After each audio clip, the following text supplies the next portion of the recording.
AP మంత్రి నారాయణ సమావేశంలో అపశృతి చోటు చేసుకుంది. మందడం ఎన్8 రహదారి నిర్వాసితుల సమావేశమయ్యారు. ఈ క్రమంలో అనారోగ్యంతో రామారావు కుప్పకూలాడు. మంత్రి నారాయణ వాహనంలో రామారావును ఆసుపత్రికి తరలించారు. ఆసుపత్రికి వెళ్లేలోపే రామారావు మృతి చెందారు.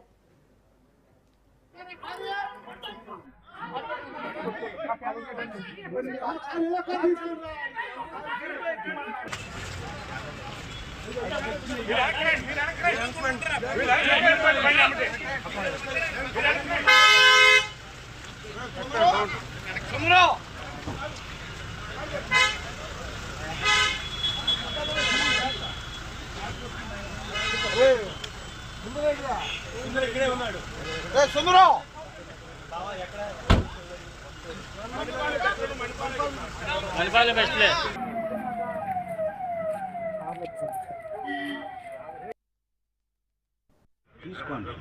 మాకు ఎక్కడ ఇస్తారంటే శ్రీరాశి పొలాలు ఇచ్చాం. సింగపూరాలకు ఇచ్చిన దాంట్లో 2 ఎకరాలు తీసుకొచ్చి ఓగలో కొట్టాడు నారాయణ గారు లాడర్ అని. ఎవరు చెప్పుకోవాలి నీళ్లు పట్టినాయి. మరి ఆయన కొట్టమంటే వాళ్ళు కొట్టింది ఇంతరోజు నీళ్లు పట్టినాయి. ఈ ఇల్లు ఇచ్చి మేము బొచ్చలు పట్టుకొని బజార్లో అడుక్కున్నాం కదా. అది సింగపూర్ ఆ శ్రీరాశి రోడ్డు అవతల ఉంది. మొత్తానికి ఒకసారి ఎందుకంటే ఎవరి వాళ్ళకి ఇచ్చానుకో హైదరాబాద్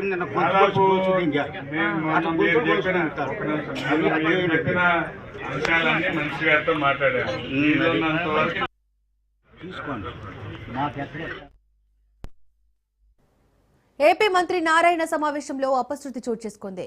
మందడం ఎన్8 రహదారి నిర్వాసితుల సమావేశమయ్యారు. ఈ క్రమంలో అనారోగ్యంతో రామారావు కుప్పకూలాడు. మంత్రి నారాయణ వాహనంలో రామారావును ఆసుపత్రికి తరలించారు. ఆసుపత్రికి వెళ్లేలోపే రామారావు మృతి చెందారు.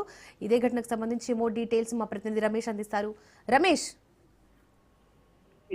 దీపిక, రాజధానిలో కొంత విషాదం చోటు చేసుకుందని చెప్పుకోవచ్చు. ఏదైతే మందడం ఆ గ్రామంలో చోటు చేసుకుంది, మంత్రి నారాయణ పర్యటన ఉన్నటువంటి నేపథ్యంలో ఏదైతే సీడ్ యాక్సిస్ రోడ్డు సంబంధించి అమరావతికి సంబంధించినటువంటి పూర్తి స్థాయిలో కూడా అన్ని వైపుల నుంచి కూడా రోడ్డు యాక్సెస్ చేసేందుకు కూడా రాజధాని ఆ పనులు ప్రారంభమయ్యాయి. ఏదైతే మరి భవనాలతో పాటు రోడ్లు కూడా శరవేగంగా కూడా పనులు ప్రారంభమైనటువంటి నేపథ్యంలో నిత్యం నారాయణ రాజధాని ప్రాంతంలో ఉన్నటువంటి రైతుల్ని ఎక్కడైతే ఇల్లు కోల్పోతారో, పొలాలు కోల్పోయినటువంటి వారందరితో కూడా సమావేశం ఏర్పాటు చేసి రాజధాని యొక్క అంశాలు వారి ముందుకు తీసుకెళ్తున్నటువంటి పరిస్థితి అంటే అదే దానిలో భాగంగానే ఈ రోజు మందడం గ్రామంలో రైతులతో ఒక ముఖాముఖి కార్యక్రమాన్ని ఏర్పాటు చేశారు. ఏదైతే దాదాపు 100 ఇల్లు మందడం గ్రామంలో 100 ఇల్లు కోల్పోతున్నటువంటి నేపథ్యంలో ఏదైతే రామారావు అనేటువంటి రైతు ఆయన ఇంటి పూర్తి స్థాయిలో కూడా ఆ రోడ్డుకి పోయినటువంటి నేపథ్యంలో కూడా అక్కడ తెనాలి శ్రావణ్ కుమార్, స్థానిక ఎమ్మెల్యే తెనాలి శ్రావణ్ కుమార్, అదేవిధంగా మంత్రి నారాయణ అటు అధికారులు పూర్తిగా వాళ్ళ ముందే వారికి జరిగినటువంటి ఆవేదనని ఆయన వివరించారు. ఏదైతే మరి ఆయన ఇల్లు పూర్తిగా పోయినటువంటి నేపథ్యంలో అధికారుల దృష్టికి తీసుకెళ్లినప్పటికీ కూడా మంత్రి ఆర్డర్స్ వల్లనే ఈ ఇల్లు కోల్పోయారంటూ కూడా వారికి ఏదైతే మరో ప్లేస్ లో కూడా దానికి ప్లేస్ ఇచ్చినటువంటి నేపథ్యంలో వాగుల్లో ఇచ్చారంటూ ఆయన ఆవేదన వ్యక్తం చేశారు.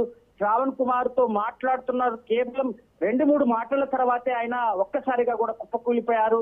కుప్పకూలిపోయిన తర్వాత కూడా క్షణాలలో కూడా ఆయనకి సిపిఆర్ చేసేందుకు కూడా ప్రయత్నించినప్పటికీ కూడా మరి నారాయణ వాహనంలో ఆసుపత్రికి తరలిస్తున్నటువంటి సమయంలో కూడా ఆయన మరణించినట్లు కూడా వైద్యులు నిర్ధారించినటువంటి పరిస్థితి కనపడుతుంది. ఏది ఏమైనా ఏదైతే మంత్రి నారాయణ చేసినటువంటి సభలో కొంత విషాదం నెలకొన్నటువంటి నేపథ్యంలో కూడా అటు రైతాంగం కూడా ఏదైతే మరి పూర్తి స్థాయిలో దాదాపు 100 గ్రామానికి సంబంధించి 100 ఇల్లు కోల్పోతున్నటువంటి రైతులు కొంత ఆవేదన వ్యక్తం చేస్తున్నటువంటి పరిస్థితి. ప్రభుత్వానికి సరైన ప్లేస్ లో సరైన చోట మరి ఇల్లు కల్పించాలి. ఏదైతే మరి నడి రోడ్డులో నడి బొడ్డునున్నటువంటి ఆ ఊరిలో మరి పూర్తిగా కోల్పోయినటువంటి నేపథ్యంలో సరైన భవనానికి నివాసం ఆ స్థలం కల్పించాలంటూ కూడా రైతులు కొంత ఆవేదన వ్యక్తం చేస్తున్నటువంటి పరిస్థితి కనపడుతుంది. ఏదైతే రామారావుకి గతంలో కూడా బైపాస్ సర్జరీ చేశారంటూ కూడా అక్కడ వారి కుటుంబ సభ్యులు కానీ స్థానికులకి నుంచి అందుతున్నటువంటి సమాచారం. ఏది ఏమైనా మంత్రి నారాయణ ఏదైతే ఆ యొక్క సభలో జరిగినటువంటి విషాదం అటు రైతాంగాన్ని కూడా తీవ్రంగా కలిసివేసినటువంటి పరిస్థితి అయితే కనబడుతుంది. Deepika. Right Ramesh, thank you.